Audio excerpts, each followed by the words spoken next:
સંતરામપુરના 7 કુંડ ધોધ વરસાદથી જીવંત, કુદરતી સૌંદર્ય જોવા પ્રવાસીઓ ઉમટી પડ્યા. સંતરામપુરના 7 કુંડ ધોધ વરસાદથી જીવંત, કુદરતી સૌંદર્ય જોવા પ્રવાસીઓ ઉમટી પડ્યા. મહીસાગર જિલ્લાના સંતરામપુર ખાતે આવેલો પ્રસિદ્ધ 7 કુંડ ધોધ તાજેતરમાં પડેલા ધોધમાર વરસાદને પગલે ફરી જીવંત થયો છે. વરસાદને કારણે ધોધમાં જળપ્રવાહ વધતા કુદરતી સૌંદર્યનો અદ્ભુત નજારો સર્જાયો છે. પાણીના ધોધ સાથે આસપાસની હરિયાળી અને પર્વતોની વચ્ચે 7 કુંડ ધોધનું દ્રશ્ય પ્રવાસીઓ માટે આકર્ષણનું કેન્દ્ર બન્યું છે. દર વર્ષે વરસાદી મોસમમાં 7 કુંડ ધોધ પ્રવાસીઓ માટે વિશેષ આકર્ષણનું કેન્દ્ર બને છે. આ વર્ષે પણ ભારે વરસાદને કારણે ધોધમાં પૂરતું પાણી આવ્યું છે ને ધોધની ગર્જના દૂર દૂર સુધી સંભળાઈ રહી છે.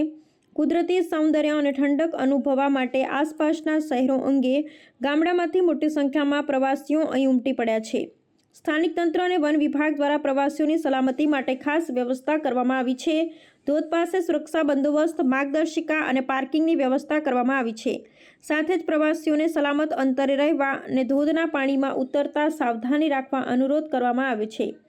7 કુંડ ધોધની આસપાસ વિસ્તારની કુદરતી હરિયાળી, પર્વતો અને વહેતા પાણીના દ્રશ્યને કેમેરામાં કેદ કરવા માટે અનેક ફોટોગ્રાફર્સ અને કુદરતી પ્રેમીઓ પણ અહીં આવી પહોંચ્યા છે.